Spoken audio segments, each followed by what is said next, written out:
Welcome back. This is WildStar. Let's get something out of the way first, real quick. A lot of people have opinions about WildStar. I certainly had mine, which I will discuss momentarily. But there's some positivity, a lot of positivity about WildStar, and there's a lot of negativity about WildStar. Some feel that it's too much like WoW, not enough innovation, and then there's the whining and the crying about it being too cartoony and looking like World of Warcraft. Okay, wait, maybe not this zone. Hang on, I got a better one. That matches the colors better, right? This looks more like WildStar, right? Wait, what? No, not really? So let's just be honest. WildStar is more cartoony than World of Warcraft. Oh, look at you! Time to crack some skulls. Point proven.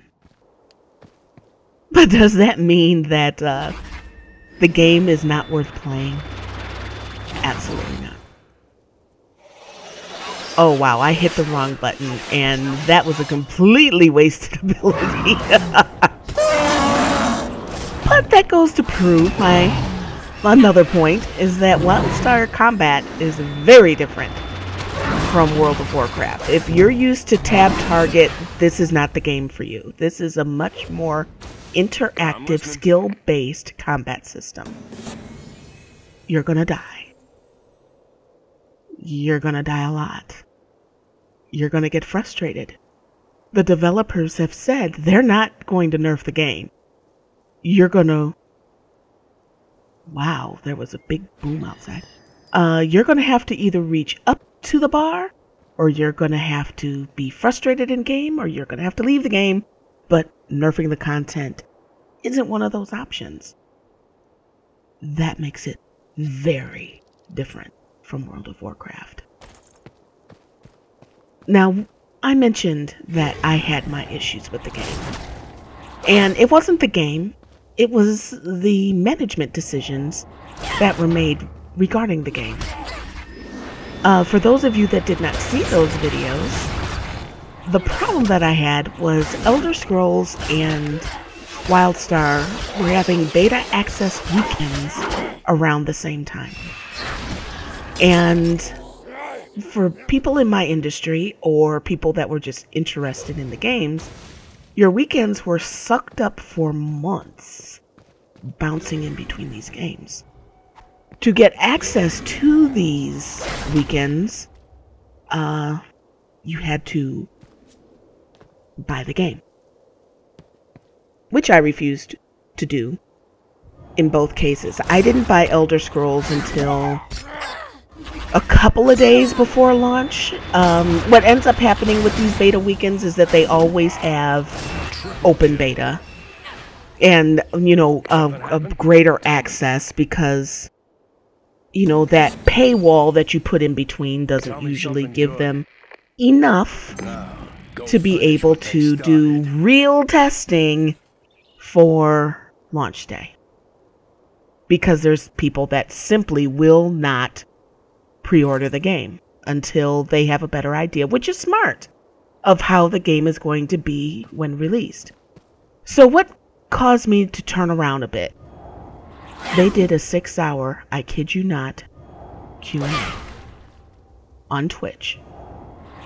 And they answered the tough questions, the easy questions, the fun questions. They were listening. They were answering questions on all forms of social media. And they were like, okay, this is your opportunity to talk to us. Because that's their slogan. The devs are listening.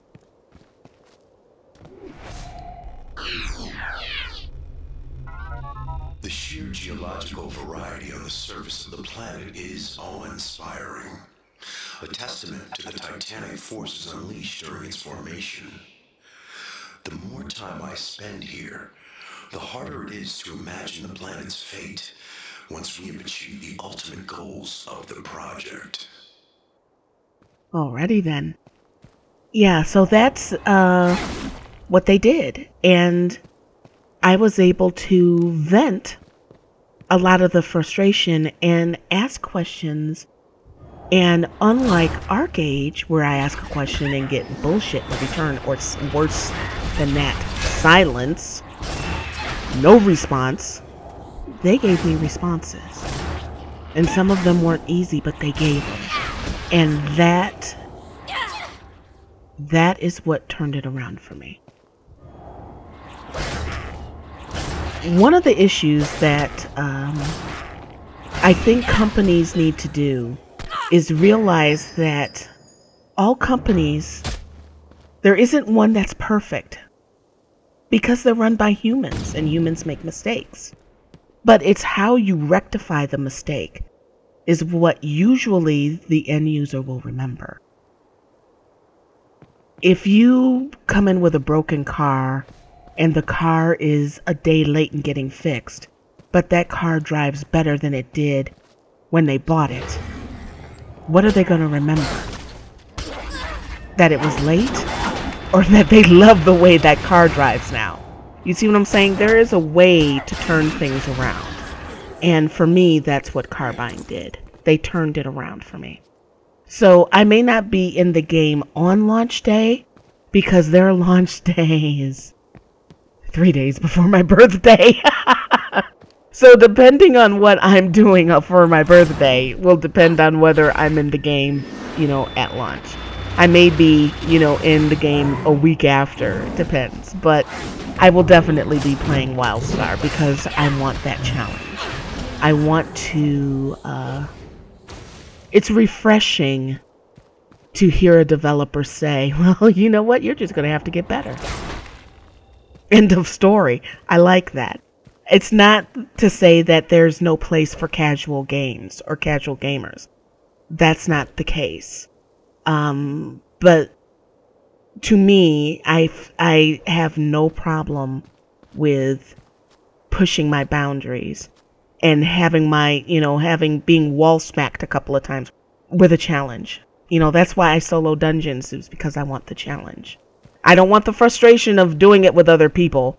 I want the challenge of trying to figure out how to do it myself. So I hope you guys got a chance to get in on open beta, that you got a chance to check it out and see. And hopefully after launch, considerable ways down the road, they'll do what most MMOs do and offer, like a trial period up to level 10 so that you can get in and test it. Because the combat is absolutely much more interactive and different than WoW, which is why you can't let looks be deceiving. It looks cartoony. It does. It's cartoony. But they're going for the old WoW feel, the toughness of WoW. This game is going to be tough. They're not going to nerf it. It is going to be a challenge. It won't appeal to everyone. So, thank you, Carbine, for turning things around. And I look forward to interacting with more of you in the future. Let me know. What do you think of WildStar? Are you going to be playing? Not going to be playing? Let me know. And I will see you guys in the next one.